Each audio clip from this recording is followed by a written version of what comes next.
Mireille l'abeille.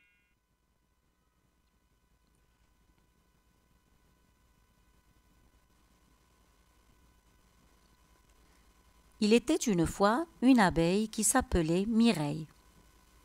Elle vivait dans une toute petite maison nichée au pied d'un rosier.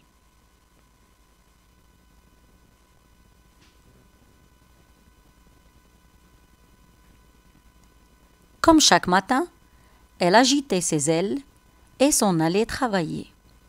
Elle se posait sur une fleur, ramassait un peu de pollen, puis allait en butiner une autre, puis une autre, et ainsi de suite durant toute la journée.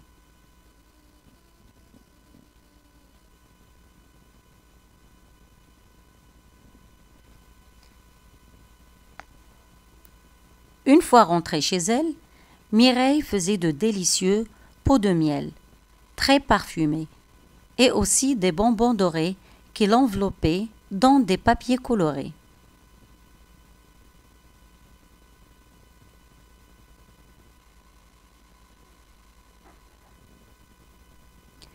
Mais voilà qu'un beau jour, en rentrant du travail, elle retrouva sa maison tout en désordre. Et oh, malheur! Les trois quarts de ses pots vides, des bonbons dorés, il ne restait plus que les papiers colorés.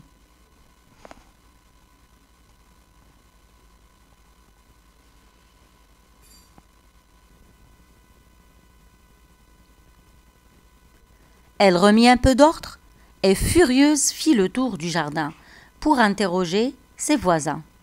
Léon Loup-Bourdon bourdonna qu'il n'avait rien entendu.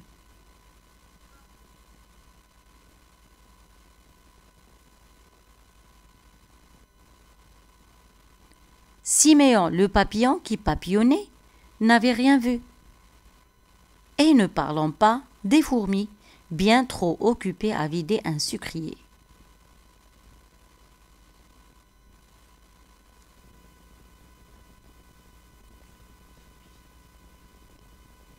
Mireille rentra donc chez elle pour se coucher et oublier un peu cette histoire. Mais devinez ce qu'elle trouva dans son lit.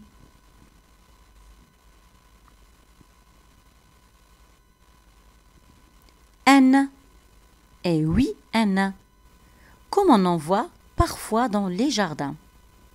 Oh non, il ne manquait plus que ça, s'écria Mireille en le secouant. Trop petit, un peu trop petit le lit, fit l'étrange bonhomme, tout en dormant.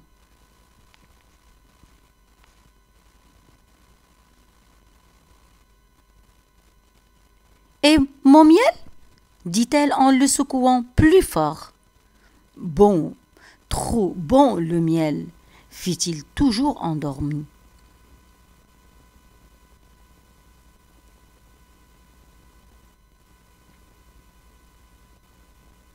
Et mon balai? Ajouta-t-elle en lui tapant un peu le derrière.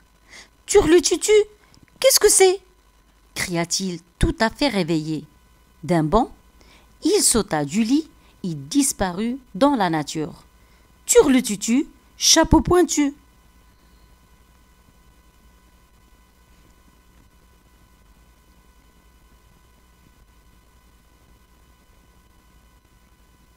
Dans sa précipitation, le lutin perdit son chapeau pointu, oublia ses petits chaussons et une clochette que Mireille trouva fort jolie.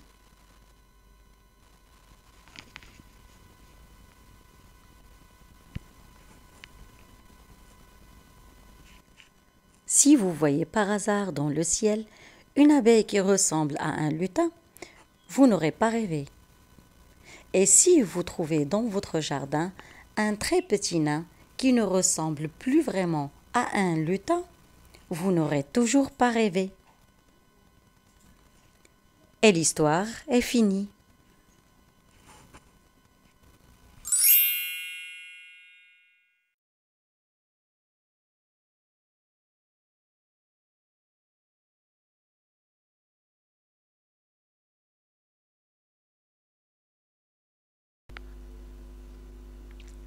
Patouche la mouche.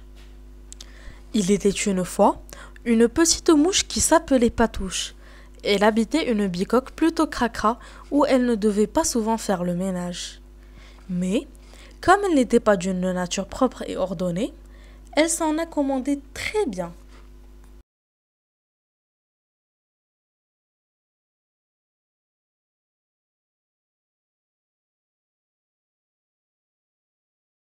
Patouche ne faisait jamais sa toilette.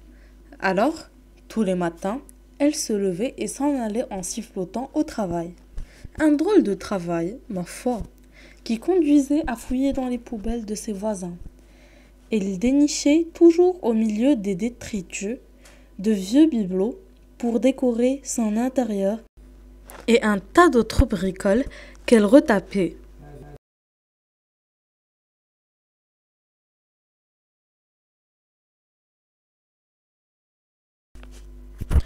Une fois le devoir accompli, pour prendre son repas, elle s'installait sur de gros pâtés qui sentaient extrêmement mauvais et dans lesquels il valait mieux ne pas mettre le pied.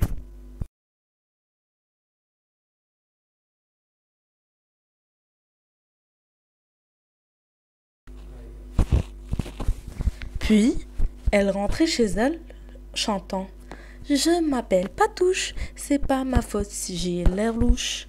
Et si je suis pas une fine bouche, pourtant je suis de bonne souche, une vraie petite mouche. Et elle s'endormait sagement dans son petit lit crasseux, sans bien sûr avoir fait sa toilette.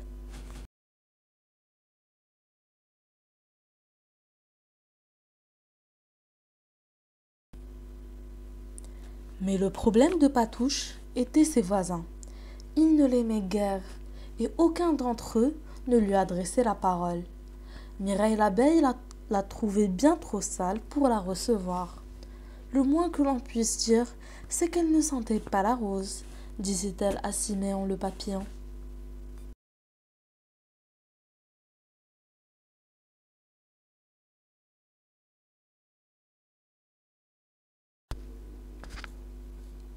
Alors, Patouche décida un beau jour que tout cela devait changer. Elle commença par prendre un pain, se lava de la tête aux pieds, se brossa les dents et pour finir, mit un nœud dans ses cheveux. Patouche, qui ne ressemblait plus vraiment à une vilaine mouche, devint plus fréquentable aux yeux de ses voisins.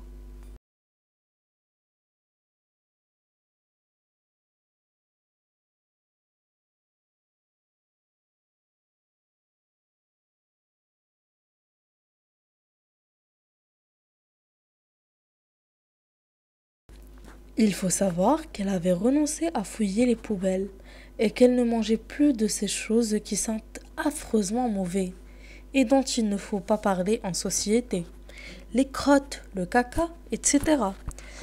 Mireille l'abeille fut la première à l'inviter à prendre le thé. Patouche mangea beaucoup de miel, but tout le thé et essuya ses pattes toutes collantes sur la nappe de Mireille.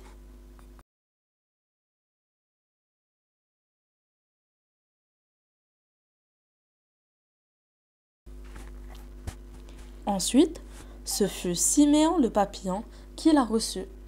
Pour l'occasion, il fit un gâteau de pollen. Patouche mangea sa part, celle de Siméon, et puis tout le reste du gâteau.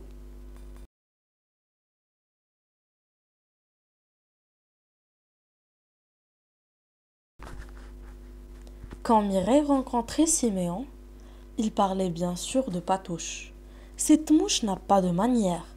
Elle ne sait pas se tenir à table. Je vous l'avais dit, chère voisine.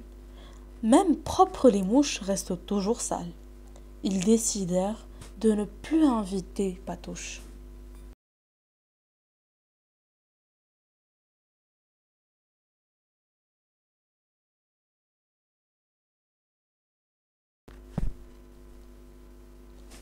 Comme notre pauvre mouche voulait plaire coûte que coûte à ses voisins, elle se mit à les imiter en butinant les fleurs du jardin.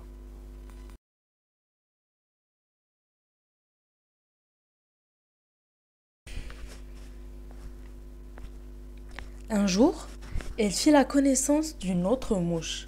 Elle venait de la ville et s'appelait Nitouche. En voyant Patouche le nez dans les fleurs, elle éclata de rire.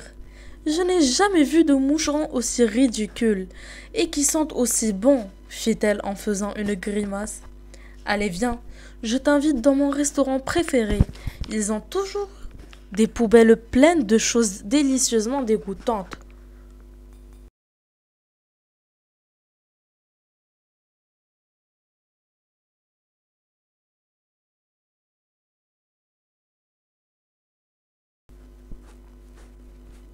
Depuis, Patouche se moque bien de ses anciens voisins.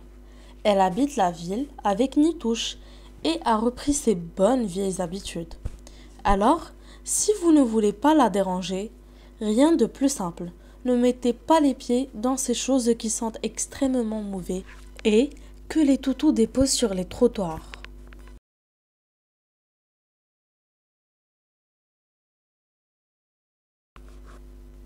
Et l'histoire est finie.